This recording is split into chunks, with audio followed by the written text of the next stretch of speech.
All right, so here I'm getting ready to change the hydraulic fluid. I just want to maneuver the drain plug to the easiest spot. It took me a little bit to kind of figure it out. I moved it, got my hand into there, kind of see where it was at.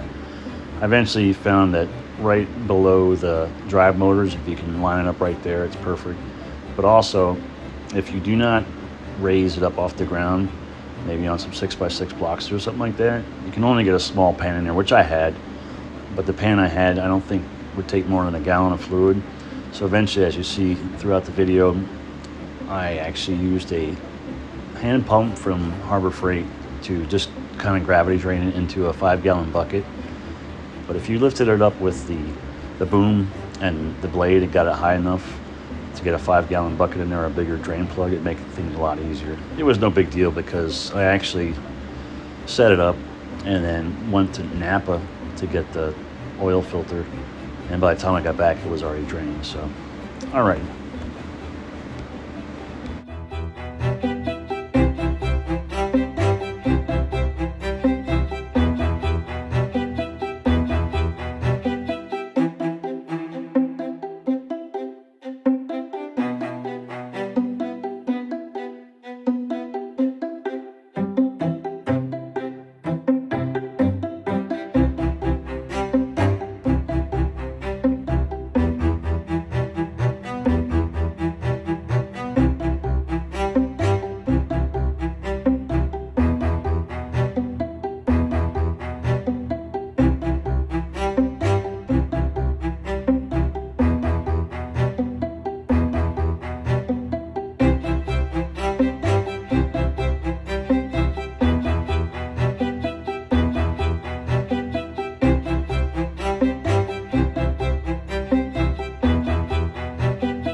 So there again, I was trying to finagle the excavator to get to the best point.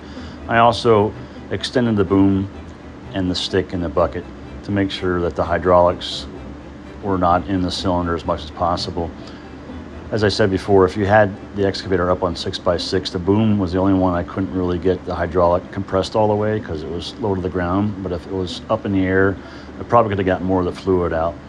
That was one of the things I was concerned about, to make sure all the fluid was out of the cylinders as much as possible, because I didn't want to mix the fluid. I'm not sure what the Chinese hydraulic fluid's in there. I ended up putting AMSOIL ISO 46, and I'm sure as far as mixing it together, it's not going to hurt it, but we'll see.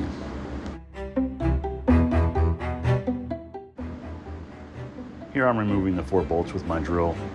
One of these days I want to put a hinge on there with a strap. It only takes a few seconds to remove these bolts, but it is kind of a pain.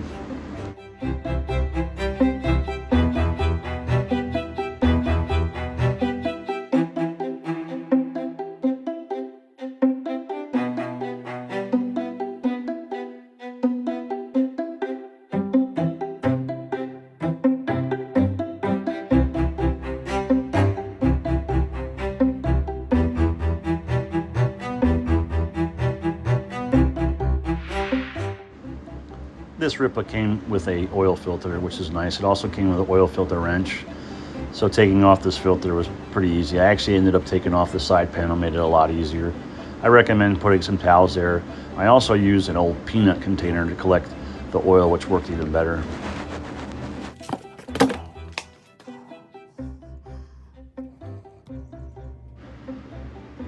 So on that previous slide, you saw that small container. I was worried that it was going to overflow. So what I did was took my Harbor Freight hand pump and just started pumping out the fluid right from the container into the 5-gallon bucket. This is where I said before, if you get this thing up off the ground and get a bigger container on there, this is one step you wouldn't have to do. But it wasn't that big of a deal because when I went to Napa and came back, all the fluid was gone.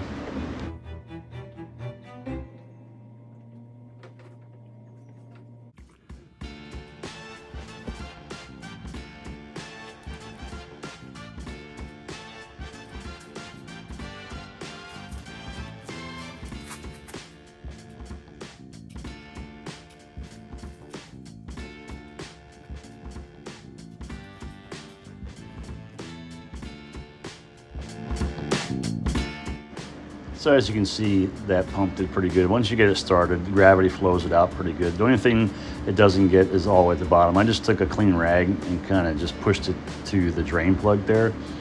Another thing too is I actually went, like I said, to Napa. I just took the old filter, and the guy there kind of basically knew exactly what it was. I can't remember the number on there, and it's hard to see in the video, but if you comment, I can send it to you. I'll just look it up on the receipt. But yeah, the filter went on pretty easy. I just pre-filled it a little bit with hydraulic fluid so it wasn't dry, and yeah, it was pretty easy.